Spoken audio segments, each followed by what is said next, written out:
ఈ సృష్టిలో అతి గొప్ప జీవితం మానవుడి సొంతం. నిండు నూరేళ్లు ఆనందంగా బతకాల్సిన మనం 60-70 ఏళ్లు నిండకుండానే వెళ్ళిపోతున్నాం.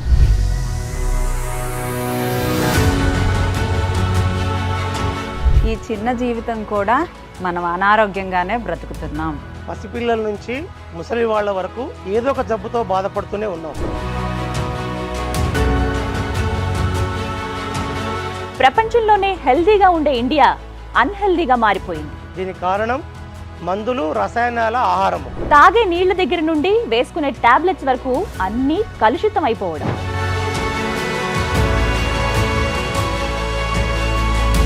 దీన్ని ఇంకెన్నాళ్ళు భరిద్దాం? ఇప్పటికైనా కళ్ళు తెరుద్దాం, ఆరోగ్యాన్ని కాపాడుకుందాం, ఆనందంగా జీవిద్దాం. అన్హెల్దీ ఇండియాకు నో చెప్పి హెల్దీ ఇండియాగా మార్చేందుకు ముందడుగు వేసింది సుమన్ టీవీ. మనం కూడా వారితో జత కడదాం, ఆరోగ్యానంద భారత్గా మార్చుకుందాం.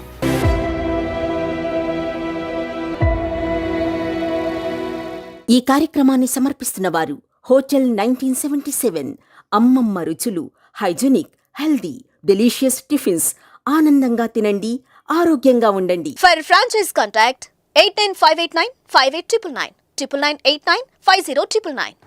నమస్తే, welcome to Suman TV. Unhealthy India. ఈరోజు టాపిక్ అందరి ఇంట్లో ఉండే ఫ్యామిలీ డంప్ యార్డ్. అర్థం కాలేదు కదా? అదేనండి ఫ్రిడ్జ్.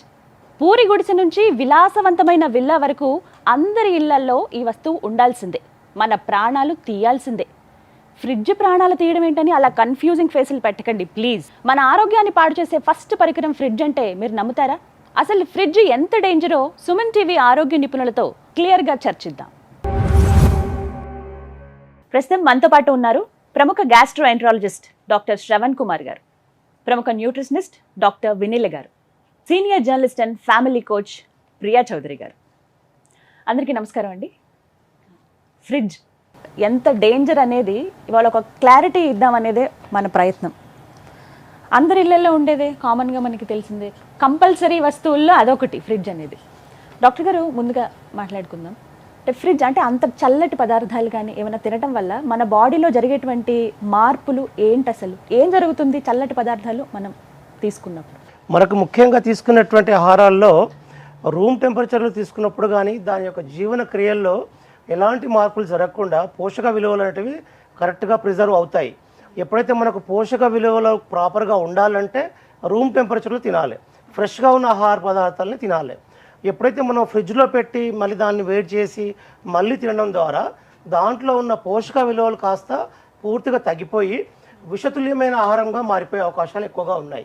రూమ్ టెంపరేచర్వే తీసుకోవాలని అంటూ ఉన్నారు, కానీ మనందరికీ బాగా అలవాటు అయిపోయింది. వినీల గారు, కామన్గా చూస్తాం అంటే చల్లగా ఉంటేనే మనం ఏదైనా తినగలిగే స్థితికి వెళ్ళిపోయాం. నార్మల్గా వేడిగా ఉంటే వద్దు, ఒకటే మాట. పిల్లల దగ్గర నుంచి పెద్దవాళ్ళ వరకు ఇది బాగా అలవాటు అయిపోయింది. అంటే అది ఎంతవరకు కరెక్ట్ అని అంటారు? యాక్చువల్గా మన బాడీలో మనం నమిలి మింగాలి అంటాం. అంటే నమిలి మింగాలి అంటే మన లోపల లాలాజలము కొన్ని క్రిములని అడ్డు తట్టవేస్తుంది. కంఠంలో ఒక జిగురు లాంటి పదార్థం ఉంటుంది, అక్కడ కొంత బ్యాక్టీరియాని ఆపేస్తుంది. సో మన బాడీ ఇట్ సెల్ఫ్ మనం తీసుకునే ప్రతి ఆహారంలో మనని ప్రొటెక్ట్ చేయడానికి ఈ మెకానికల్ థింగ్ అనేది యూస్ఫుల్ అన్నమాట. సో మనం ఫ్రిడ్జ్లో పెట్టిన ఆహారం తీసుకునేటప్పుడు దాన్ని మినిమం రూమ్ టెంపరేచర్ లెవెల్కి తెచ్చి తినటం వల్లే మనం కొంచెం సేఫ్గా ఫీల్ అవుతాం. అంటే ఇప్పుడు ఆ చల్లటి పదార్థం నోట్లోకి వెళ్ళంగానే అక్కడంతా మొద్దుబారిపోతుంది. సో ఆ ప్రొటెక్షన్ కానీ, డైజెషన్ ఇష్యూస్ రావటం కానీ, డైజెషన్ స్లో అవ్వటం కానీ, కంపల్సరిగా ఫ్రిడ్జ్లో ఉండే పదార్థాలు ఎప్పుడు తీసుకున్నా ఒక స్పెసిఫిక్ టైం వరకే రీఫ్రిజిరేట్ చేసి తీసిన తర్వాత కూడా కొంచెం అవి రూమ్ టెంపరేచర్కి వచ్చాక తీసుకోవటం బెటర్. ప్రీహీట్ చేసి తీసుకునే కన్నా కూడా that is the safest method. అమ్మ, కామన్గా మనకి ఎంత అలవాటు అయిపోయిందంటే ఫ్రిడ్జ్ లేని ఇల్లు లేదు ఇప్పుడు. ఒకప్పుడు ఫ్రిడ్జ్ మన ఇంట్లో లేకపోతే పక్కన ఇళ్ళకి వచ్చి కొంచెం మా వాటర్ బాటిల్స్ పెడతారా, మా ఈ ఫుడ్ కొంచెం పెడతారా, సాయంత్రం వచ్చి తీసుకుంటాం, ఇలా అడిగేవాళ్ళం. ఇప్పుడు అంత అవసరం ఉండట్లేదు. పూరి గుడిసెల దగ్గర నుంచి విలాసవంతమైన విల్లాల వరకు 1-2 అంతకు మించే ఉంటున్నాయి. బీరువాళ్ళంత ఫ్రిడ్జ్లు చూస్తున్నాం. సో ఇట్లా ఈ పరిణామం చెప్పండి, ఈ చేంజ్ అనేది. ఒకప్పుడు నా చిన్నప్పుడమ్మా సాయంత్రం అయ్యేసరికి భోజనం కరెక్ట్గా 6 చేసేసేవాళ్ళం. 6:30 కల్లా భోజనం కంప్లీట్ అయిపోయాయి. కంప్లీట్ అయిపోగానే కరెక్ట్గా భిక్షగాళ్ళు 7 o'clock వచ్చేవాళ్ళు. 7 o'clock రాగానే మా అమ్మ వాళ్ళ అమ్మమ్మ, ఆమె దగ్గరే మేము ఎక్కువ పెరిగింది. బాగా అబ్జర్వ్ చేసేదాన్ని ఏంటంటే వాళ్ళు ఎప్పుడు వస్తారా అని ఎదురు చూసేవారు. ఎప్పుడైతే 6:30కి పిల్లలు నిద్రపోతున్నా సరే లేపి కూర్చోబెట్టి అన్నం పెట్టేవాళ్ళు. పెద్దవాళ్ళు రాకపోయినా త్వరగా అన్నం తిని మళ్ళీ బయటికి వెళ్ళేవారు. కానీ ఆ టైం మాత్రం తప్పేవాళ్ళు కాదు. పొద్దుగూకి పోతుంది అన్నం తినండి, పొద్దుగూకి పోతుంది అన్నం, పొద్దుగూకి పోయే లోపు ఇళ్ళకు వచ్చేసేవాళ్ళు, శుభ్రంగా అన్నం తినేసేవాళ్ళు. తిన్న అన్నం తినగానే చక్కగా మంచాలు ఎక్కేసి ఆకాశాన్ని చూస్తూ నక్షత్రాలు చూస్తూ కబుర్లు చెప్పుకుంటూ అద్భుతమైనటువంటి జీవితాన్ని, ఆ జీవన విధానాన్ని వాళ్ళు గడిపారు. రెండోది ఏంటి అని అంటే ఆ మిగిలిన కూరలు ఏవైతే ఉన్నాయో, అన్నం ఏదైతే ఉందో ఆ భిక్షాందేహి అమ్మా అని రాగానే వాళ్ళ కోసం వీళ్ళు వెయిట్ చేసేవాళ్ళు, వాళ్ళకి వేసేసేవాళ్ళు. అప్పుడు ఉన్నదంతా ఏంటంటే జొన్నన్నము, లేదా రాత్రిపూట ఒక్కొక్కసారి ఏం చేసేది సంగటి అని చేసి దాంట్లో ఒక స్పెషల్ కూర, ఒక ఉల్లిపాయ కట్టి సర్ది కట్టి పొలానికి పంపించేసేది ఆవిడ. 9 o'clockకి మేము స్కూల్కి వెళ్తూ అది తినేవాళ్ళము. తినేసేసి వెళ్ళిపోయేవాళ్ళం. మళ్ళీ తర్వాత 12 గంటలకి మళ్ళీ స్కూల్ నుంచి మళ్ళీ వచ్చిన తర్వాత మళ్ళీ మార్నింగ్ అది తినేవాళ్ళము, అన్నం కూర, లేదా మార్నింగ్ జావ ఏదన్నా కాసేది, జావ తాగేసి వెళ్ళేవాళ్ళు. మళ్ళీ అప్పుడు ఫ్రెష్గా ఉండేది. ఒకవేళ సాయంత్రానికి ఏదన్నా మిగిల్చేది ఉంది, చుట్టాలు వస్తారంటే కొద్దిగా మిగిల్చి కనీసం ఒక్కళ్ళకన్నా ధర్మం చేసేవాళ్ళు. ఏ పూటకు ఆ పూట ఫ్రెష్. ఇంకా చెప్పాలి అనంటే మా తోటలో అప్పుడంతా పెద్ద పెద్ద స్థలాల్లో ఇళ్ళు ఉంటాయి కదా, ఒక పక్కంతా కూరగాయలు వేసేవాళ్ళు. దానికి ఎరువులు కూడా ఏంటి అనంటే ఈ పెస్టిసైడ్స్ అనేవి అసలు తెలియదు. అదేంటి చిడుము ఏదన్నా వచ్చింది, మొక్కకి ఏదన్నా ప్రాబ్లం వచ్చిందంటే వేపాకుతోటి నూరి చేసి దాన్ని వేపాకు మంట వేసేవాళ్ళు. పువ్వులు గాలికి రాలిపోకుండా పటుత్వం రావడానికి, కాయ పటిష్టంగా ఉండడానికి ఇదే పనుల్లో ఉండాలి. అలా ఏ పూటకు ఆ పూట ఫ్రెష్ గా కూరగాయలు తెంపుకొని వచ్చి వండేవాళ్ళు, అప్పటికప్పుడు వేడి వేడిగా తినేవాళ్ళు. అసలు ఫ్రిడ్జ్ అనేటటువంటిది లేదు. నిలవ ఉండడం అనే పదార్థాలు రెండే ఉన్నాయి, ఒకటి వెన్న, 2 నెయ్యి. ఇవి తప్ప ఏది ఇంట్లో నిలవ పదార్థం అనేది ఉండేది కాదు. కాబట్టి ఒంట్లో రోగాలు కూడా ఏది నిలిచేవి కావు. అంటే టెంపరేచర్ విషయం మాట్లాడుకుంటేనండి, ఎంత టెంపరేచర్లో ఉన్న ఆహారం మనం తీసుకోవాలి? అసలు మనం లోపలికి తీసుకునే ఆహారం ఏ టెంపరేచర్లో ఉంటే బెటర్? అది యాజ్ ఇట్ ఈస్గా ఎలా అయితే మనకు పంటల్లోంచి వచ్చిందో దాన్ని వెంటనే కుక్ చేసి అప్పుడు అలానే తింటేనే దాంట్లో రుచి కానివ్వండి, ప్రోటీన్లు కానివ్వండి, కార్బోహైడ్రేట్స్ కానీ ప్రాపర్గా అందుతాయి.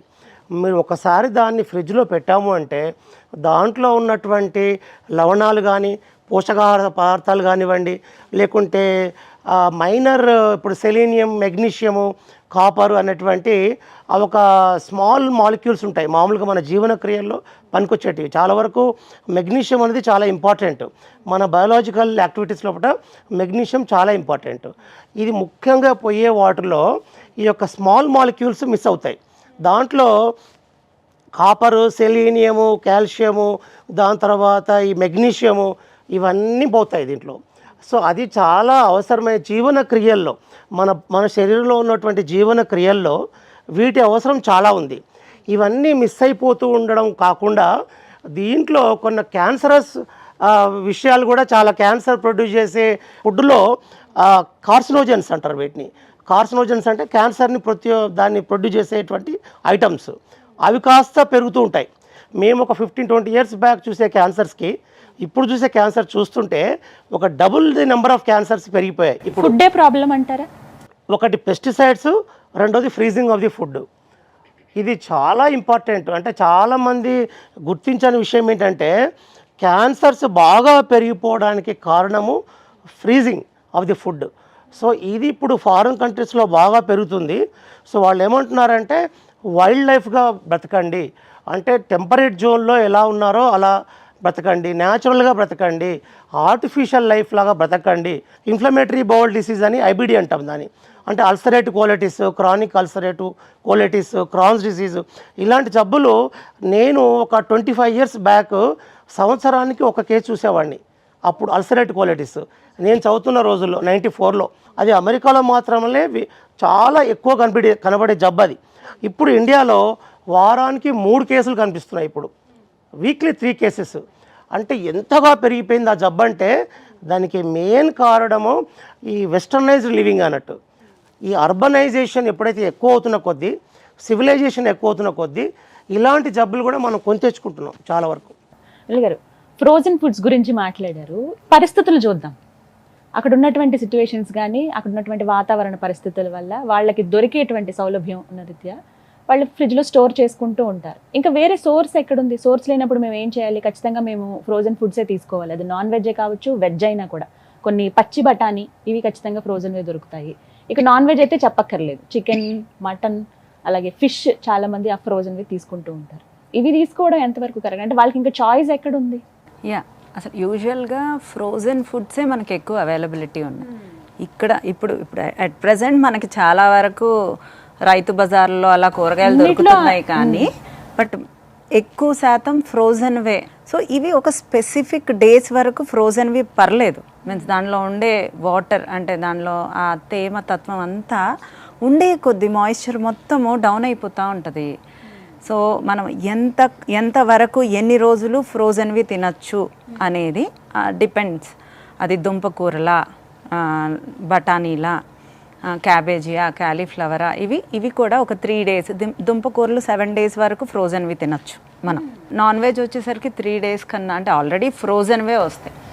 అది సైజ్ ఆఫ్ ద మీట్, అంటే ఒక పెద్ద సైజులో ఉండే చికెన్ బ్రెస్ట్ కానీ అది ఇంకొక 2 days ఎక్స్ట్రా ఉన్నా పర్లేదు. అది చిన్న చిన్న పీసెస్గా కట్ చేసిన చికెన్ అట్లాంటివి ఫ్రోజన్వి తింటే చాలా means different kind of bacteria growth అనేది డెఫినెట్గా చూస్తాం.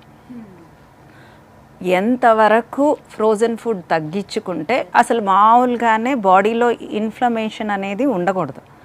బాడీలో ఇన్ఫ్లమేషన్ పెరిగేదే ఫ్రోజన్ ఫుడ్స్ వల్ల ఎక్కువ శాతం. ఫుడ్ని కుక్ చేసేది కూడా నెమ్మదిగా స్లోగా కుక్ చేయండి అని చెప్తాను. సిమ్లో పెట్టి కుక్ చేయండి అంటాను. అలాంటిది ఎక్కువ హైలో కుక్ చేసిన, ఎక్కువ ఫ్రోజన్ చేసిన ఫుడ్ రెండు మంచివి కాదు.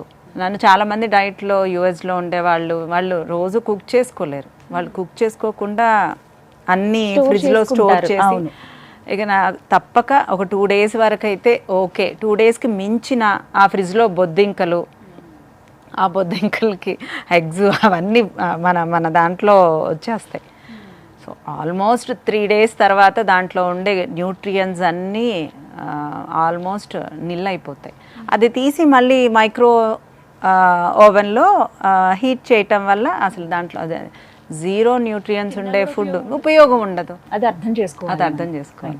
శ్రీధర్ గారు, స్టోరింగ్ విషయానికి వస్తేనండి, రేపొద్దు ఈ అమ్మాయికి ఈ కూర అంటే చాలా ఇష్టం. సో రేపు కూడా తింటుంది ఇష్టంగా. ఒక రోజు తింటుంది, ఇంకో 2 రోజులు, అలా అని 2-3 రోజులు వండిన కూరలు అలా పెట్టేస్తూ ఉంటారు. ఇవి ఎంతవరకు కరెక్ట్? మీ అభిప్రాయం చెప్పండి.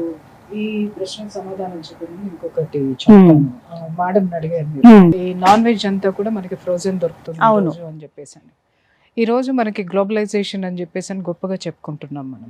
ఆ గ్లోబలైజేషన్ ఎన్ని అనర్థాలకు దారితీసింది అనేది చెప్పాల్సిన అవసరం లేదు. మనము చాలా అభివృద్ధి సాధించేసామని మాట్లాడుతున్నాం, కానీ అభివృద్ధి ఖచ్చితంగా సాధించాం. రోగాలు పెంచుకోవడంలోనూ, భోగాలు పెంచుకోవడంలోనూ, తర్వాత పనికి మాలినటువంటివి అన్నిటిని కూడా మనకు అవసరం లేనటువంటి వాటిని అన్నిటినీ అడాప్ట్ చేసుకుని మన బాడీకి కానీ, మన జీవితానికి కానీ, జీవన విధానానికి కానీ వెస్ట్రన్ కల్చర్ అనో, లేకపోతే ఇంకొక కల్చర్ అనో, ఇంకొకటనో అసలు మన పూర్వీకులు ఏం తిన్నారో అదే మనం తినాలి. కొన్ని వ్యాపార ధోరణితోటి కూడా కొన్ని ఇంపోర్ట్ చేసి జనాలకి రుద్దుతున్నారు సార్. కొన్ని ఫ్రూట్స్ కానివ్వండి, కొంత నాన్ వెజ్ కానివ్వండి, ఏదైనా కానీ వ్యాపారాత్మక ధోరణితోటి బలవంతంగా రుద్దుతున్నారు. అది మన శరీరానికి పడుతుందా లేదా, ఇది మన జీన్స్ కి సంబంధించిందా లేదా, ఈ ఫుడ్ తినడం వల్ల మన బాడీ రిసీవ్ చేసుకుంటుందా లేదా అనే జ్ఞానం ఎంతమందికి ఉందో చెప్పమ్మా. నీ ఇంట్లోనే, నీ అపార్ట్మెంట్ లోనే చాలా వీడియోస్ చేస్తున్నారు. ఎంత బాగుంటున్నాయో. కొంతమంది చిన్న బాల్కనీలో కూరగాయలు, ఆకుకూరలు అన్ని ఫిల్మ్ యాక్టర్స్ కూడా చూపిస్తారు. మా బాల్కనీలో మేము ఇది పండించాం, అది ఎందుకు చేయరు? ఆరోగ్య సూత్రాలు ఎప్పుడో వదిలేసాం. సూర్యాస్తమయం లోపు తినేసేయాలి. తినేసిన తర్వాత రాత్రిపూట చేసేటటువంటి పని సూర్యుడు చంద్రుడి రూపంలో చేస్తాడు. ఇది ఎంతమందికి తెలుసు? ఈ సూత్రాలు ఎక్కడికి పోయినాయి? నీ భారతదేశం ఎక్కడికి పోయింది?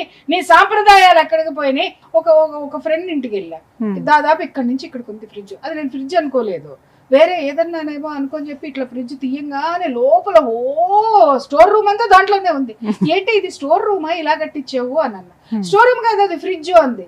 నేనన్నాను ఏమి నువ్వు మీ ఆయన పడుకుంటారా ఏమి రాత్రిపూట ఏసీ వేసుకోకుండా దీంట్లో దేనికి పెట్టుకున్నావు? స్టోర్ రూమ్ అంతా తెచ్చి ఫ్రిడ్జ్ లో పెట్టంటే లేదు లేదు బయట పెడుతుంటే పురుగులు పడిపోతున్నాయి అందుకని ఇంత పెద్ద ఫ్రిడ్జ్ కొనేసి ఇది నిజంగా ఫ్రిడ్జ్ లోనే చాలా ఇళ్లలో మనం గమనిస్తున్నాము. రోజు వాడే నిత్యావసర సరుకులు కందిపప్పు, బెనపప్పు, చింతపండు, బెల్లం ఇవన్నీ కూడా ఫ్రిడ్జ్ లో పెడతారు. పురుగు పడుతుంది. పురుగులను చంపే మందు వేస్తుంటే అది మన ఇంటికి రాగానే పురుగులు పడుతుంది. ఫ్రిడ్జ్ లో ఉన్నటువంటి ఆహారం తినడం వల్ల మనకి ఎటువంటి అనారోగ్యాలు వస్తాయి అసలు? ఫస్ట్ అదొక క్లారిటీ ఇవ్వండి డాక్టర్ గారు. ఈ ప్రిజర్వ్డ్ ఫుడ్స్ వాటన్నిటిలో కూడా హై కార్బోహైడ్రేట్ ఉంటుంది. ఈ స్టార్చ్ ఎక్కువ వాడతారు వీళ్ళు. టిండ్ మెటీరియల్స్ కానీ అవన్నీ కూడా దానిలో పెడుతుంటారు బాగా. ఈ హై స్టార్చ్ వల్ల ఏమవుద్దంటే ఇమ్మీడియట్గా గ్లూకోజ్గా టర్న్ అయిపోయి డయాబెటీస్ ప్రొడ్యూస్ అయ్యే అవకాశాలు దీనిలో ఎక్కువగా ఉంటాయి. సో ఫ్రీజ్డ్ డైట్స్ తింటడం వల్ల డయాబెటీస్ శాతం పెరుగుతూ ఉంటుంది. అదే కాకుండా ఈ ఫ్యాట్స్ ఏదైతే తింటాం కదా దాంట్లో ట్రాన్స్ ఫ్యాట్స్ అంటారు వీటిని. అంటే ఈ యొక్క నాన్ వెజిటేరియన్ ప్రిజర్వ్ చేసి మళ్ళీ హీట్ చేసి మైక్రోవేవ్లో పెట్టడము ఇవన్నీ ఏమవుతాయంటే దాంట్లో ట్రాన్స్ ఫ్యాట్స్ రిలీజ్ అయిపోయి అది కాస్త కొలెస్ట్రాల్ ఇమ్మీడియట్గా కొలెస్ట్రాల్ లెవెల్స్ బాగా పెరిగిపోయి బ్లడ్ కొలెస్ట్రాల్ లెవెల్స్ పెరుగుతూ ఉంటాయి. So high blood cholesterols, high blood pressure, salt content, highest salt content ఉంటుంది. ఎనీ ప్రిజర్వ్డ్ ఫుడ్స్లో సాల్ట్ కాంటెంట్ ఎక్కువగా ఉంటుంది. ఈ ఎక్సెస్ సాల్ట్ అనేది మన బాడీలోకి సోడియం వచ్చేస్తుంటుంది. ఆ ఎక్సెస్ సోడియం రావడం వల్ల బాడీలో వాటర్ లాగింగ్ సిస్టమ్ ఎక్కువ అవుతుంటుంది. అంటే ఒబెసిటీ పెరిగిపోవడము, హైపర్ టెన్షన్ పెరిగిపోవడం, డయాబెటీస్ పెరిగిపోవడము. అదే కాకుండా మన సర్వేలో రీసెంట్గా 65% ఆఫ్ ది ప్యాంక్రియాటిక్ క్యాన్సర్స్ ఎందుకు వస్తున్నాయని చెప్పి ఒక సర్వేలో ఏం తేల్చారంటే ఈ నాన్ వెజిటేరియన్ ఫుడ్స్ అనేటివి ఫ్రిడ్జ్లో పెట్టి వాటిని మళ్ళీ హీట్ చేయడం వల్ల దాంట్లో డిఎన్ఏ డిజింటిగ్రేట్ అయిపోతుంది అన్నట్టు. అందులో ఉన్నటువంటి డిఎన్ఏ డిజింటిగ్రేట్ అయిపోయి అది క్యాన్సర్ జీన్స్గా టర్న్ అయిపోతున్నట్టు. ఇప్పుడు ఓవెన్స్ వాడడం అనేది చాలా డేంజర్. మనం ఏ హోటల్కి వెళ్ళినా అప్పటికప్పుడు వేడిగా మన టేబుల్ ముందు పెడతాడు, కానీ అది అప్పుడే ఓవెన్లో పెట్టి దాన్ని వెయిట్ చేసి ఇస్తాడు. ఇలా ఓవెన్ సిస్టమ్ వాడడం వల్ల ఏమవుతుందంటే ఒక కాన్సన్ట్రేటెడ్ కిరణాలు ఆ యొక్క డిఎన్ఏ డిసింటిగ్రేట్ అయిపోయి డిఎన్ఏ డ్యామేజ్ అవుతుంది. సో నాన్ వెజిటేరియన్లో ఉన్న డిఎన్ఏ డ్యామేజ్ అవ్వడం వల్ల క్యాన్సర్కి దారితీసే అవకాశాలు ఎక్కువగా ఉంటాయి. సో నాన్ వెజ్ ఫుడ్ మనం రోజుల తరబడి దాంట్లో పెట్టడము, అది కాస్త అది ఎప్పుడు పెట్టినా కూడా మనకు గుర్తుండదు. వారం రోజుల తర్వాత ఫిష్ తీసి ఫిష్ ఫ్రై చేస్తూ ఉంటారు. ఇవన్నీ ఎంత డేంజరస్ అంటే మనం తినేది క్యాన్సర్ ప్రొడ్యూసింగ్ ఐటమే తప్ప మనం తినేది ఫుడ్ కాదు. మనం పచ్చళ్ళు పెడతాం ఫ్రిడ్జ్లలో, చాలా వరకు అన్ని పచ్చళ్ళు పెడతాం. అందులో salt, vegetable matter, vegetables and salt ఈ యొక్క కాంబినేషన్ ఏమవుతుందంటే ఒక any vegetable matter with salt and oil ఈ యొక్క ట్రిపుల్ కాంబినేషన్ ఏమవుతుందంటే డైరెక్ట్గా క్యాన్సర్ ప్రొడ్యూసింగ్ ఐటమ్గా మారిపోతుంది అది. సో కొలాన్ క్యాన్సర్స్ అంటే మామూలుగా పెద్ద ప్రేగులో వచ్చే క్యాన్సర్స్ ఇప్పుడు అధికంగా పెరిగిపోయాయి. పెద్ద ప్రేగు వచ్చే క్యాన్సర్స్ ఈ పచ్చళ్ళు అనేటివి నిలువ పచ్చళ్ళు వాడకూడదు. దాంట్లో హైపర్ టెన్షన్ రావడము, దాంతోపాటు క్యాన్సర్స్ రావడం ఇవన్నీ ఎక్కువ. సాల్ట్, హై సాల్ట్ కంటెంట్ పచ్చళ్ళల్లో, అది ఫ్రిడ్జ్లో పెట్టి వాడడం అనేది ఇంకా డేంజరస్ అన్నట్టు. ఎప్పుడు కూడా రోటి పచ్చళ్ళు మేడం చెప్తున్నట్టుగా ఒకప్పుడు మనకు రోటి పచ్చళ్ళని తినేవాళ్ళు, అప్పటికప్పుడు ఫ్రెష్గా తయారు చేసి ఆ రోజుకి అయిపోయేది. అందులో టేస్ట్ ఉంది, లవణాలు ఉన్నాయి, అన్ని రకాల పోషక పదార్థాలు ఉన్నాయి, ఎలాంటి క్యాన్సర్ కండిషన్ లేదు. ఒకప్పుడు ఈ సంవత్సరం పాటు వచ్చేది దానికి ఊరగాయ, ఆ ఊరగాయని ఒక జాడీలో పెట్టి దానికి ఒక ప్రిజర్వేషను, దానికి కొన్ని పద్ధతులు ఉంటాయి. ఎవరు పడితే వాళ్ళు ముట్టుకోవడానికి లేదు. ఆ ఇంట్లో ఉన్న పెద్దవాళ్ళు మాత్రమే దాన్ని వాసన కట్టేవాళ్ళు, దాన్ని తీసేవాళ్ళు, మళ్ళీ కొంచెం వాడేవాళ్ళు, పెట్టేసేవాళ్ళు. సంవత్సరం అయిపోయిన తర్వాత పాత పచ్చడిని పని వాళ్ళకి పనిచేసేవాళ్ళు, మళ్ళీ కొత్త జాడీల్లోకి కొత్త పచ్చడి వచ్చి చేరేది, మళ్ళీ మామిడికాయలు రాగానే. ఇప్పుడేంటి సార్, ఇప్పుడు పచ్చడి పెట్టంగానే మరుసటి రోజు ఫ్రిడ్జ్లో పెడుతున్నారు. దానికన్నా Next day కి అవి ఇంకా లెవెల్ ఏంటంటే non veg pickles. Exactly direct cancer కి దారి. Very dangerous, very dangerous. కానీ సార్ ఎన్ని రకాలు వచ్చాయంటే చికెన్ పచ్చడి, మటన్ పచ్చడి, నాటుకోడి పచ్చడి, ఫిష్ పచ్చడి, రొయ్యల పచ్చడి, గోంగూర రొయ్యల పచ్చడి. అవ్వడానికి ఎన్ని చేయాలో ఆ ప్రయత్నం పక్కనోడు వ్యాపారస్తుడు అనేటటువంటి వాడు చేసి తీరుతున్నాడు. మనం కూడా ఏం చేస్తున్నామంటే జిహ్వా చాపల్యం అంటారు చూసారా, నాలుకకి ఏమి కోరుతుందో ఇస్తున్నాం కానీ శరీరానికి ఏం కావాలనేది ఇవ్వడం లేదు. మాది చాలా బిజీ లైఫ్. మేము జాబ్స్కి వెళ్ళిపోతాం, పొద్దున్న వెళ్ళామంటే ఇప్పుడు రాత్రి వస్తాము, అప్పటికప్పుడు వండుకుని మాకు తినడానికి కుదరదు. సో మేము ఎక్కడి నుంచి ఆర్డర్ చేసుకోవడము, నిన్న వండేది మేము ఫ్రిడ్జ్లో స్టోర్ చేసుకుని తినడము, ఇదే మాకు ఇప్పుడు ప్రస్తుతం అవసరము. ఇంకా తప్పని పరిస్థితుల్లో అన్న వాళ్ళకి ఎటువంటి సమాధానం ఇస్తాం? అమ్మా, నువ్వు ఇంత సంపాదించేసి బిజీ లైఫ్లో సంపాదించేసి దరిద్రమంతా కొనుక్కొని నీ బాడీలో వేసేసుకుని చివరికి నీ సంపాదన అంతా హాస్పిటల్లో పోస్తుంది. అంటే నువ్వు హాస్పిటల్లో డాక్టర్ గారికి ఫీజులు ఇవ్వడానికి, హాస్పిటల్ బిల్లులు కట్టడానికి, ఆ తర్వాత అంతా అయిపోయిన తర్వాత ఓ రుద్రాక్ష మాలేసుకుని నాకు మళ్ళీ జపం చేసుకుంటానికి. ఎందుకంటే ఎవరి వల్ల కాదు, నువ్వు నీ ఒంట్లో తెచ్చిపెట్టుకున్న స్ట్రెస్ తగ్గించడానికి, అది ఆ మేడం దగ్గరికి వెళ్ళి న్యూట్రిషియస్ ఫుడ్, ఆ డాక్టర్ గారి దగ్గరికి వెళ్ళి గ్యాస్కి సంబంధించినటువంటి పాంక్రియాసిస్ క్యాన్సర్, మళ్ళీ ఇంకా ఏమైనా తగ్గలేదంటే కౌన్సిలింగ్కి నా దగ్గరికి రావాలి. నువ్వు బిజీ లైఫ్ లో సంపాదించిందంతా మా ముగ్గురికి పంచిపెట్టాలి. అదే నీ బాడీకి నువ్వు తీసుకుంటే హాయిగా హ్యాపీగా ఆనందంగా జీవించవచ్చు కదా. ఈ మధ్య కాలంలో కూరగాయలు కూడా కట్ చేసి పెడుతున్నారు. Exactly. మేడం భలే మంచి పాయింట్ ఈవిడ రేస్ చేశారు. దానికి మన జనాలకు చెప్తా, my dear so called great house wives and working women, ఆ కూరగాయలు కట్ చేసిన కూరగాయల యొక్క హిస్టరీ మీకు తెలుసా? ఏందో చెప్పంటావా? క్యారెట్ సగం కుళ్ళిపోద్ది, క్యాబేజీ సగం పెచ్చులు ఊడిపోద్ది, అక్కడ ఉన్న క్యాలీఫ్లవరు సగం కుళ్ళిపోద్ది, టమాటా సగం కుళ్ళిపోద్ది, అక్కడ ఉన్న ఎండిపోతాయి. అవన్నీ కుళ్ళిపోయింది సగం కట్ చేసి బాగుంది అనుకున్న దాన్ని ముక్కలు చేసి దాన్ని అక్కడ పెట్టి చక్కగా చేసి దాన్ని మామూలుగా నువ్వు అది కొనుక్కున్నావంటే, నువ్వు ఒక కేజీ క్యాలీఫ్లవర్ కొనుక్కోవాలంటే 40 రూపాయలు, కానీ నువ్వు కేజీ కూరగాయలు కొన్నావంటే 40 రూపాయల కంటే తక్కువ ఎందుకుంటాయో పోయి షాప్ ఆడిని అడిగిరా. ఆడ ఎదవ కాదు, మనం ఎదవలం. మన కోసం మనం టైం స్పెండ్ చేసుకోలేకపోతే ఆ ఉద్యోగాలకి రాజీనామా చేయండి, లేదా టైం ఉండే ఉద్యోగాలు చేయండి. మనం సంపాదించేసి చివరికి రోగాలతో చచ్చిపోయే కంటే కనీసం ఉన్నంత వరకు ఆరోగ్యంగా బ్రతకటం అనేది మనం నేర్చుకుందాం. దయచేసి ప్లీజ్ లిజన్. యాక్చువల్గా ఫ్రూట్ అనేది మనం చెట్టు నుంచి కట్ చేసిన వెంటనే తిన్నప్పుడు, పోనీ టేస్టే అనుకుందాం, మన నాలిక మనకిచ్చే టేస్ట్ అదే 4 రోజులు ఫ్రిడ్జ్లో పెట్టిన తర్వాత తిన్నప్పుడు ఉన్న టేస్టే చెప్తుంది. దానిలో సగం means half of the nutrients will, ఆ మాయిశ్చర్ కానీ అన్నీ డిజాల్వ్ అయిపోతుంది, మీన్స్ తగ్గిపోతూ ఉంటాయి. సో కట్ చేసిన కూరగాయల్లో ఆ మాయిశ్చర్ అనేది ఉండదు, న్యూట్రియన్స్ అనేవి 50% తగ్గిపోతాయి.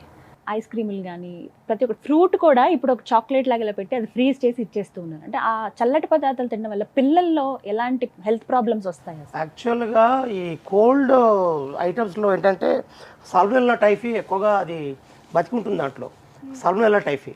సో ఎప్పుడైతే ఈ కోల్డ్ ఐస్ క్రీమ్స్ కానీ కేక్స్ కానీ పేస్ట్రీస్ కానీ వాటిల్లో ఈ సాల్మొనెల్లా టైఫీ అనే టైఫాయిడ్ వచ్చే అవకాశాలు వీళ్ళలో ఎక్కువగా ఉంటాయి. ఈ ఫ్రీజింగ్లో ఉండి మళ్ళీ వెయిట్ చేస్తారు కదా, ఈ యొక్క బ్యాక్టీరియాలు ఏమవుతాయంటే దానికి చుట్టూ క్యాప్సూల్ ఉంటుంది. ఆ క్యాప్సూల్ ఉన్నప్పుడు అది మనకు ఫుడ్ పాయిజనింగ్ చేయదు. దాన్ని మనం తీసి మనం వేడి చేయడం వల్ల ఏమవుతుందంటే ఆ బ్యాక్టీరియా పైన ఉన్న క్యాప్సూల్ బ్రేక్ అయిపోతుంది, దాంట్లో ఉన్న టాక్సిన్స్ ఫుడ్లో రిలీజ్ అవుతాయి. సో ఆ టాక్సిన్స్ రిలీజ్ అవ్వడం వల్ల ఫుడ్ పాయిజనింగ్ వచ్చేస్తుంది. అసలు ఆశ్చర్యపోవాల్సిన విషయం ఏంటంటే, ఒక పేషెంట్ నాకు అడ్మిట్ చేశాను, ఐసీయూలో అడ్మిట్ అయ్యాడు. అతను తిన్నది ఏంటంటే విషయం ఏంటంటే ఒక పేస్ట్రీ తిన్నాడు అంతే. ఒక హోటల్లో వెళ్ళి ఫ్రిడ్జ్లోంచి ఒక పేస్ట్రీ ఇచ్చాడు, అది తిన్నాడు. అతను ఎంత సీరియస్ ఫుడ్ పాయిజనింగ్ అంటే లూజ్ మోషన్స్ రోజుకు 30 to 40, వామిటింగ్స్ 10 to 20 వామిటింగ్స్. లాస్ట్కు వెంటిలేటర్ ఎక్కాడు, 1 lakh బిల్ అయింది, కానీ బతికిపోయాడు. నాకు టెన్షన్ ఏమొచ్చిందంటే 10th డే రోజు నాకు అసలు ఉంటాడా పోతాడా, బీపీ లేదు, పల్స్ లేదు, అన్నీ పడిపోయాయి. అంటే అంత టాక్సిన్స్ కేక్ లో మరి ఏం టాక్సిన్స్ పెట్టాడు దీంట్లో నాకు అర్థం కాలేదు. అయితే ఒకటి బాటిలియం టాక్సిన్ ఒకటి ఉంటుంది, అది చాలా సీరియస్ టాక్సిన్, బాటిలియం టాక్సిన్. అది ఎలా వచ్చింది అంటే ఫుడ్ హ్యాండ్లర్స్ వాడడం వలన, లేకుంటే ఫ్రీజింగ్లో పెట్టి బయట తీసే వలన తెలియదు. 5 స్టార్లో తినే వాళ్ళ కేసులు ఎక్కువ వస్తున్నాయి. ఇప్పుడు మీకు పెద్ద పెద్ద స్టార్ హోటల్స్ ఉన్నాయి, అందరూ ఏమనుకుంటారంటే 5 స్టార్ హోటల్లో చాలా ఫ్రెష్ గా ఉంటుంది, అందులో ఫుడ్ పాయిజనింగ్ రాదనుకుంటుంటారు చాలా మంది. ఎక్కువ శాతం మేము చూసే ఏంటంటే ఫుడ్ పాయిజనింగ్స్ 5 స్టార్ హోటల్లో తినే వాళ్ళలో ఎక్కువ ఫుడ్ పాయిజనింగ్స్ ఉన్నాయి. ఎగ్జాక్ట్లీ ఒకసారి నేను ఇది గమనించాను. ఇక్కడ నార్త్ వెళ్ళాను, 5 స్టార్ హోటల్లోనే ఉన్నా. మార్నింగ్ అంతా ఆ, ఆ, అవి పెట్టారు సార్, దాన్ని ఏమంటారు, సలాడ్స్ అవంతా పెట్టారు, ప్యాక్ చేసి ఉన్నాయి. చక్కగా పొద్దున్న అలా తీసుకుని అబ్బా అనుకొని తిన్నాము, వచ్చాము, అయిపోయింది సార్. సాయంత్రం అయిన తర్వాత సేమ్ అదే ఉంది ఫుడ్. ఇదేంటి వీడు పొద్దున పెట్టాడు సాయంత్రం పెట్టాడు మళ్ళీ ఇవే ఉన్నాయి ఇంట్లో అనుకొని చూస్తే ఆ లోపల దోమలు ఉన్నాయి. వాడు లోపల కవర్ వేస్తాడు కదా, పైన కవర్ వేసి ఉంటాడు, లోపల దోమలు ఉన్నాయి. నేను వెంటనే మేనేజర్ని పిలిచాను. మేనేజర్ని పిలిచి ఏంటి అని చెప్పేసి అనగానే పక్కనే మా వారిని మంచింగ్ లేవే అన్న. యాక్చువల్గా 5 స్టార్ హోటల్ అంతా వెస్ట్రన్ కల్చర్. వెస్ట్రన్ కల్చర్ అంటే మనం మాట్లాడుకున్నట్లు పక్కదే పచ్చి పోర్కు, పచ్చి ఇవి అవి కూడా సరిగ్గా బాయిల్ చెయ్యరు, ఉడకనట్టుగా ఉంటాయి. హాఫ్ బాయిల్ ఇప్పుడు దోశ కూడానండి, ఐస్ క్రీమ్ దోశ అని ఇలా రకరకాలుగా ఫ్లేవర్స్ తోటి వస్తున్నాయి. మీరు వెళ్ళలేదమ్మా? ఉంది. ఇప్పుడు చాలా వరకు తింటున్నారు అలాంటివి. మీరు తిన్నది ఫ్రైడ్ ఐస్ క్రీమ్ నంచుకుంటారా దోశలో? లేదు, అసలు ఆ ప్యాట్ చాలా డిఫరెంట్ గా చేస్తారా ప్రిపరేషన్ కూడా. సరే, ఇవి ఎంతవరకు కరెక్ట్ అండి? ఇంకా ఇప్పుడు ఏంటంటే ఈ పైనాపిల్ ఫ్రూట్ని వాళ్ళు మన ఫైర్లో దాన్ని వేడి చేస్తారు. ఈ పైనాపిల్ ఫ్రూట్ని వేడి చేసి అది ఇస్తారు. అసలు ఫ్రూట్ని ఫ్రూట్ లాగా తినకుండా ఒక న్యాచురల్ ఫ్రూట్ని దాన్ని అన్యాచురల్గా తినడం ఏం స్టైల్ నాకు అర్థం కాదు. అది ఇది ఖచ్చితంగా విషపూరితమైనది అనేది, ఇది ఆపి తీరాలి అనేటటువంటి ఒక నినాదం ఎందుకు రాదు అని అడుగుతున్నాను. యాక్చువల్గా ఎక్కడైతే రాంగ్ థింగ్స్ని ఎంకరేజ్, అంటే ఎక్కువ ఇప్పుడు ఆల్కహాల్ మంచిది కాదు, దాన్ని ఎవరు బ్యాన్ చేయలేరు. సో ఎడ్యుకేటెడ్ పర్సన్సే దీన్ని వాళ్ళకి వాళ్ళు హెల్దీగా లైఫ్ స్టైల్ చేంజ్ చేసుకుంటే తప్పితే ఎవరికి వాళ్ళు, అది ఎవరిని మార్చలేరు. మొబైల్ చూసే టైంలో కుకింగ్ చేసుకోండి అని నేను ఒక సలహా కూడా ఇస్తాను ప్రతి ఒక్క కన్సల్టేషన్స్లో. ఆ కుక్ చేసుకున్న ఆనందము, ఆ కుక్ చేసుకున్న ఫ్రెష్ ఫుడ్ ఉండే టేస్ట్ అండ్ ఆ న్యూట్రియన్స్ అవన్నీ కలిపి మన హార్మోన్సే మనని నడిపించేది. అసలు ఫ్రిడ్జ్ ని ఎలా మెయింటైన్ చేయాలి, ఎలా శుభ్రం చేసుకోవాలి, అసలు ఫ్రిడ్జ్ లో పెట్టాల్సిన వస్తువు ఏది, పెట్టకూడని వస్తువు ఏది, ఇది కూడా ఒక క్లారిటీ కావాలి మాకు. ఫస్ట్ ఫ్రిడ్జ్లో పెట్టాలంటే ఫ్రిడ్జ్ మాత్రం నీట్గా ఉండాలి. ఫ్రిడ్జ్ నీట్గా లేకుండా అంటే ఫ్రిడ్జే కదా వాటర్ పట్టకుండా ఉండాలి. బట్ ఫ్రిడ్జ్లో వాటర్ రావడం వల్ల అనేక రకాలైన బ్యాక్టీరియా ఫామ్ అవుతుంది. ఆ బ్యాక్టీరియా చాలామంది ఫ్రిడ్జ్లో చూశాను మూతలు కూడా పెట్టరు. ఇళ్ళల్లో పెరుగు వేసుకుంటే కడుపులో తిప్పేస్తుంది. ఏంటంటే ఆ పెరుగు మీద మూత ఉండదు. ఇట్లా మన ఆకుకూరలు తీసుకొచ్చి పడేస్తాం దాంట్లో. మేడం అన్నట్టు దేని మీద మూతలు పెట్టాం. ఈ ఆకుకూరలో ఉన్న పురుగులన్నీ దాంట్లోకి ఎక్కుతాయి. పువ్వులు తీసుకొచ్చి పెడతాం, ఆ పువ్వుల్లో ఉన్న పురుగులన్నీ దాంట్లోకి ఎక్కుతాయి. మళ్ళీ మనం పిండులు పెడతాం, అవి పెడతాం, ఇవి పెడతాం. ఏది పెట్టాలి ఏది పెట్టకూడదు మేడం చెప్పండి. ఎగ్జాక్ట్లీ అదే తెలుసుకోవాలండి. ఫ్రిడ్జ్ లో ఇప్పుడు అన్నారు ఫ్లవర్స్ పెడతాము, కూరగాయలు పెడతాము, ఫ్రూట్స్ పెడతాము, కొంతమంది ఓపెన్ చేసిన పెరుగు ప్యాకెట్లు పెడుతూ ఉంటారు, కట్ చేసిన నిమ్మకాయలు పెడతారు, కట్ చేసిన ఉల్లిపాయలు, ఇది సాయంత్రానికి పనికి వస్తుంది లేని ఫ్రిడ్జ్ లో ఒక ర్యాక్లో పెట్టేస్తారు.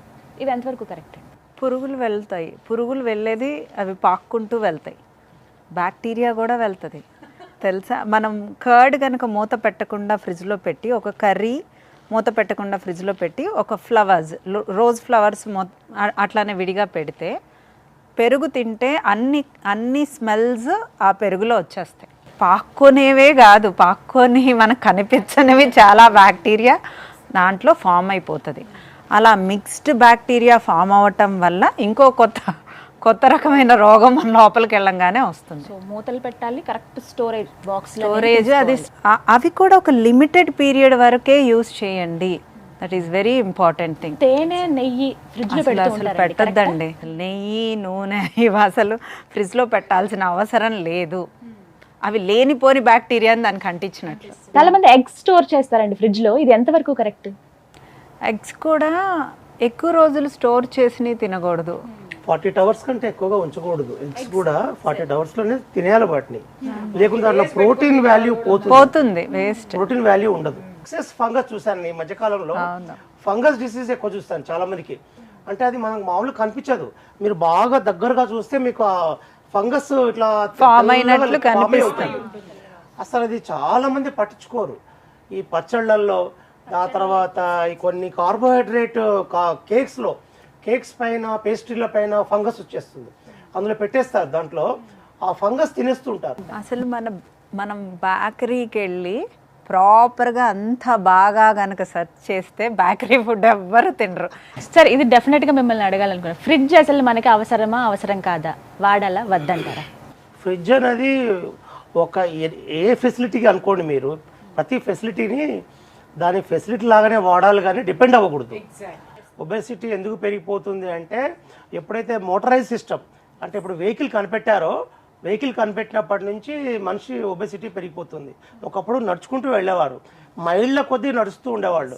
ప్రిజర్వేషన్ అనేది ఎందుకు వచ్చింది అంటే వీళ్ళకు బద్ధకం అంటే వీళ్ళకు సమయం సరిపోక కాదు, బద్ధకంతో వీళ్ళు రోజు ఎందుకు వెళ్ళాలి కూరగాయల షాప్కి, రోజు ఎందుకు తెచ్చుకోవాలి, అన్నీ పడి ఉంటాయి కదా, ఎప్పుడంటే అప్పుడు తినేయచ్చు కదా. ఈ మధ్య కాలంలో వచ్చే జబ్బులన్నీ కూడా మనం సొంతంగా తయారు చేసుకుంటున్నాం ప్రతి జబ్బుని. ఈ మసాలా ఫుడ్ తిన్నప్పుడు వెంటనే ఒక కూల్ డ్రింక్ తాగండి, నార్మల్ అయిపోతుంది, పొట్టంతా చల్లగా ఉంటుంది, ఈ మాట చెప్తారండి, ఇది ఎంతవరకు కరెక్ట్? అసలు అలా తీసుకోవచ్చా? అసలు కూల్ డ్రింక్ అనేది చాలా high calorie food, basically cancer producing item అది కూల్ డ్రింక్ అనేది. అందులో ఉన్న హై షుగర్స్ అనేటివి డైరెక్ట్లీ మీ బ్లడ్ షుగర్ ని 100 టైమ్స్ పెంచేస్తుంది మీ బ్లడ్ షుగర్ ని. అసలు కూల్ డ్రింక్ ని మీరు 100% అవాయిడ్ చేయాలి. కొబ్బరి నీళ్లు తాగడం అనేది చాలా ప్రశస్తమైంది. మనం కొబ్బరి బోండాలు కొనుక్కొని అది తాగడం వల్ల దానిలో పొటాషియం ఉంటుంది. ఆ పొటాషియం అనేది బాడీకి చాలా ఇంపార్టెంట్. అది మనం తీసుకోకుండా నేచర్ లివింగ్ అంటారు దీన్ని. నేచర్ లివింగ్ లో మనిషి బ్రతకాలి, అన్యాచురల్ గా బ్రతకూడదు. ఎండలో నడవాలి, వర్షంలో తడవాలి. సో ప్రతి మనిషి కొంతలో కొంత తన పనులు తాను నడుచుకుంటూ చేసుకోవాలి. కొత్తగా వచ్చిన ప్రాబ్లం ఏంటంటే పిల్లల్లో వామ్స్ రావట్లేదు మోషన్లో. అయితే మోషన్లో వామ్స్ వస్తే మదర్ చాలా భయపడిపోద్ది, నా పిల్లవాడికి వామ్స్ పడ్డాయని చాలా గిల్టీ ఫీల్ అవుతుంది మదర్. కానీ ఇప్పుడు ఏమంటున్నారంటే అమెరికాలో ఈ వామ్స్ పడకపోవడం వల్ల కొత్త జబ్బులు వస్తున్నాయి. ఇప్పుడు ఎస్పెషల్లీ ఇప్పుడు ఇన్ఫ్లమేటరీ బౌల్ డిసీజ్ అని ఐబిడి ఉంది. Inflammatory bowel disease, ulcerative colitis, Crohn's, ఇదేంటంటే ఇంటెస్టైన్లో ఉన్న ఇమ్యూనిటీ పెరగాలి అంటే వామ్స్ పడాలి. సో టెంపరేట్ జోన్లో వైల్డ్ లివింగ్లో ఉండాలని అమెరికన్స్ ఇప్పుడు ఏమంటున్నారు, వాళ్ళు ఇప్పుడు క్యాప్సూల్స్ కనిపెడుతున్నారు. ఇప్పుడు దాంట్లో వామ్స్ ఎగ్స్ క్యాప్సూల్ పెట్టి వాళ్ళ పిల్లలకి మింగిస్తున్నారు. ఎందుకు? వామ్స్ పడాలని. వామ్స్ పడితే వాళ్ళ ఇంటెస్టైన్లో ఉన్న ఇమ్యూనిటీ బాగా పెరుగుద్ది, ఇంటెస్టైన్లోని ఇన్ఫెక్షన్స్ రావు. అయితే మనము వీళ్ళకి ఏంటంటే న్యాచురల్ లివింగ్ పోయింది. కొంచెం కడుపు నొప్పి అనగానే డివార్మింగ్ చేస్తారు పీడియాట్రిషియన్. డివార్మింగ్ అంటే వామ్స్ పడకూడదు పిల్లల్ని. అది ఎంత డేంజరస్ అంటే అసలు వామ్స్ పడనివ్వాలి. వామ్స్ పడనిస్తే అది ఓల్డ్ అంటే మన పాతకాలంలో పాత రోజుల్లో మన తాతలు మన తల్లిదండ్రులు వాళ్ళు హెల్తీగా ఎందుకున్నారంటే ప్రతి ఒక్కరికి వామ్స్ పడేది. వామ్స్ పడడం అనేది చాలా డేంజర్ అనుకుంటారు ఇప్పుడు లేటెస్ట్ సివిలైజ్డ్ సొసైటీ ఏమనుకుంటారంటే మా పిల్లాడికి వామ్స్ పడ్డాయంటే నేను సరిగా పెంచట్లేదు, సరిగా ఫుడ్ పెట్టట్లేదు తల్లి అనుకుంటుంది. అంటే ఇది వరకు మట్టిలో ఆడుకునే వాళ్ళం, నేను పట్టుపరుపుల్లో పెరిగాను అనే వాళ్ళకి ఆరోగ్యం ఉంటుందా? మట్టిలో పెరిగాను అనే వాళ్ళకి వాళ్ళు మట్టి పట్టీలే వేస్తారు న్యాచురోపతిలో. Food is a emotion. నేను చాలాసార్లు చెప్పాను, ఫుడ్ ఈజ్ ఏ ఎమోషన్. మీరు ఏది లోపలికి పంపిస్తున్నారో అదే బయటకి ప్రొజెక్ట్ అవుతుంది. మీరు ఎలాంటి ఫుడ్ తింటున్నారు అనేది కూడా, సాత్విక ఫుడ్డా, నాన్ వెజిటేరియన్స్ని ఐఎమ్ నాట్ డిమోటివేటింగ్, అది ఎవరి ఇష్టం వాళ్ళది. బట్ మీరు తినే ఫుడ్ను బట్టే మీ ప్రవర్తన, మీ ఆరోగ్యము, మీ ఫీలింగ్స్, మీ హార్మోన్స్. ఈ ప్రోబయాటిక్స్ అనేటివి మనకు గుడ్ బ్యాక్టీరియా, మేడం అన్నట్టుగా good bacteria and bad bacteria. ఈ గుడ్ బ్యాక్టీరియా అనేది బాగా డెవలప్ అవ్వాలంటే వెజిటేరియన్ ఫుడ్ తింటే గుడ్ బ్యాక్టీరియా డెవలప్ అవుతుంది ఇంటెస్టైన్లో. సో మీకు జబ్బులు వచ్చే అవకాశాలు చాలా తగ్గుతాయి. మనం పెరుగు తింటాం, పెరుగులో ప్రోబయాటిక్ ఉంటుంది, అందులో లాక్టోబాసిల్లస్ ఉంటుంది. ఇలాంటివి తినడం వల్ల లివర్ జబ్బులు రాకుండా, లివర్ డిసీజ్ రాకుండా ఆగిపోతాయి. ఎప్పుడైతే బ్యాడ్ బ్యాక్టీరియా మీ ఇంటెస్టైన్లో అధికంగా ఉంటుందో మీకు heart attack, strokes, brain strokes and ఈ యొక్క లివర్ డిసీజ్ అధికంగా రావడానికి కారణం ఈ రోజుల్లో ఆల్కహాల్ తాగని వాళ్ళల్లో కూడా లివర్ డిసీజ్ ఎక్కువ పెరుగుతున్నాయి. ఇప్పుడు దాన్ని నాష్ అంటాం, నాన్ ఆల్కహాలిక్ స్టేటోహెపటైటిస్, ఫ్యాటీ లివర్ అంటాం. ఈ ఫ్యాటీ లివర్ అనేది బాగా పెరిగిపోయింది మనుషుల్లో. ఇప్పుడు ఈ మధ్యన 40% ఆఫ్ ది పీపుల్కు ఫ్యాటీ లివర్ ఉంది. ఈ లివర్లో అధికంగా ఫ్యాట్ పెరగడానికి మెయిన్ కారణం ఏంటంటే మన తినే ఆహార పదార్థాల్లో ప్రోబయాటిక్స్ స్ట్రెంత్ తగ్గిపోయింది. బేసిక్గా ఫ్రిడ్జ్ వాడడం వల్ల ఫ్రిడ్జ్లో ఉన్నటువంటి మనం డీ ఫ్రిడ్జ్లో ఉండే వాటిల్లో ఆ ఫుడ్లో ప్రోబయాటిక్స్ ఉండవు. ప్రోబయాటిక్స్ అనేది యూస్ఫుల్ బ్యాక్టీరియా బాడీకి. ఎప్పుడైతే ఈ ప్రోబయాటిక్స్ లెవెల్స్ బాగా తగ్గిపోయాయో ఫుడ్లో, మీ బాడీలో ఉన్న ప్రోబయాటిక్స్ లెవెల్స్ తగ్గిపోతుందో మీకు గుండె జబ్బులు, లివర్ జబ్బులు, బ్రెయిన్ జబ్బులు ఇవన్నీ కూడా అధికంగా మీరు పెంచుకుంటున్నారని అర్థం. మీ ఫైనల్ వర్డ్ చెప్పండి ఫ్రిడ్జ్ గురించి. అసలు ఉండాలా వద్దా ఇంట్లో? ఇప్పుడు అవసరం లేదు మనకి, న్యాచురల్గా అప్పటికప్పుడు చేసుకుని తినండి, అప్పటికప్పుడు తెచ్చుకుని తినండి, అప్పటికప్పుడు వండుకోండి, వండినవి ఒకవేళ మిగిలితే పక్కన పెట్టేయండి తప్ప అవి మళ్ళీ రిపీట్ చేయొద్దు అని చెప్తుంటారు కదా. సో చాలామంది నేను బిజీగాను ఉంటాను, నేను ఖాళీగా బోర్ కొడుతుంది, ఈ రెండు మాట్లాడతారు. ప్రతి ఒక్కళ్ళు మాట్లాడతారు. నాకు టైం లేదు అంటారు. చాలా మట్టుకు సోషల్ మీడియాలో ఉంటారు. సో మనం ఇప్పుడు మన అందరం చర్చించిన దాంట్లో మనం ఎక్కువ ఎప్పుడు నడవమనే చెప్తాను. యాక్టివ్గా ఉండటం, వాకింగ్, ఒక స్పెసిఫిక్ అవర్లో వెళ్ళి ఒక 40 మినిట్స్ వాక్ చేసే కన్నా డే మొత్తం యాక్టివ్గా ఉండండి. ఫ్రిడ్జ్లో ఉండే ఫుడ్ తినటం వల్ల డయాబెటీస్ కూడా, షుగర్ లెవెల్స్ ఇప్పుడు కూల్ డ్రింక్స్, ఐస్ క్రీమ్స్ ఇవన్నీ హై క్యాలరీ ఫుడ్ విత్ రిఫ్రిజిరేటింగ్, కూలింగ్కి తినటం వల్ల డైజెస్టివ్ సిస్టమ్ స్లో అయిపోతుంది. డైజెస్టివ్ సిస్టమ్ స్లో అయిపోవటం వల్ల గ్యాస్ ఫామ్ అవుతుంది. గ్యాస్ ఫామ్ అవటం వల్ల మనం తిన్న ఫుడ్ ఏది అబ్జార్ప్షన్ రేట్ ఉండదు. అబ్జార్ప్షన్ రేట్ తగ్గితే మనకే న్యూట్రియన్స్ బాడీలోకి వెళ్ళవు. సో ఎంటైర్ థింగ్, ఏ రోజు ఫుడ్ ఆ రోజు తినటంలోనే న్యూట్రియన్స్ అన్నీ మనం బాడీకి అందిస్తాము. రిఫ్రిజిరేట్ చేసిన ఫుడ్ని నేనైతే ఎంకరేజ్ చేయను. ఇడ్లీ పిండి, దోశ పిండి కూడా 2 రోజులు 3 రోజుల కంటే ఎక్కువ ఫ్రిడ్జ్లో ఉంచొద్దు. వారం రోజులు ఉంచుతారు కొంతమంది అయితే. ఆ వీక్ అంతా ఈ టిఫినే, ఆ వీక్ అంతా ఇదే అన్నట్టు. రోజు ఇడ్లీ, దోశ, మళ్ళీ చివరి రోజు వచ్చిన తర్వాత 2 కలిపేసేసి ఇంకేదో చేస్తారు, పునుగులు వేస్తారు, ఇలా రకరకాలుగా. చౌదరి గారు ఫైనల్ గా చెప్పాలనుకుందా, ఫ్రిడ్జ్ ని ఒక స్టోర్ రూమ్ లాగా వాడే వాళ్ళకి మీరు ఇచ్చేటువంటి అది సర్వత్రా వజ్జయత్. ఏదైనా కానీ దాని అవసరం ఎంత ఉందో అంతవరకు మాత్రమే వాడాలి.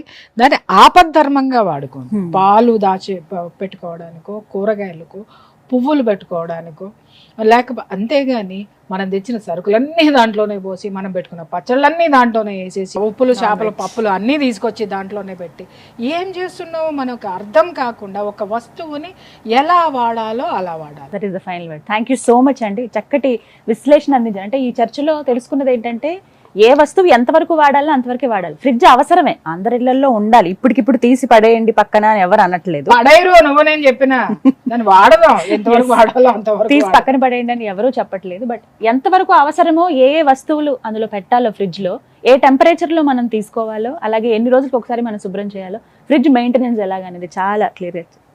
Thank you so much. మీ అందరికీ ఒక అవగాహన కల్పించారు. తెలియని వాళ్ళందరికీ తెలియజెప్పాలన్నదే మా ప్రయత్నం. థ్యాంక్ యూ డాక్టర్ గారు, థ్యాంక్ యూ వినీల గారు, థ్యాంక్ యూ సో మచ్ అమ్మా. చర్చలో పాల్గొన్నందుకు ధన్యవాదాలు. చాలా కీలకమైన, ముఖ్యమైన విషయాలు తెలియజేశారు. సో విన్నారు కదా, అందరూ ఆరోగ్యంగా ఉండాలనేదే మా తాపత్రయం. అందుకే సుమన్ టీవీ అన్హెల్దీ ఇండియా, ఆరోగ్య భారత్ అనే ఈ కార్యక్రమాన్ని చేపట్టింది. మరో టాపిక్తో మళ్ళీ కలుద్దాం. అంతవరకు సెలవు, నమస్కారం. ఈ కార్యక్రమాన్ని సమర్పిస్తున్న వారు హోటల్ 1977, అమ్మమ్మ రుచులు, హైజీనిక్, హెల్దీ, డెలీషియస్ టిఫిన్స్. ఆనందంగా తినండి, ఆరోగ్యంగా ఉండండి. For franchise contact 89589 58999 999 89 5099.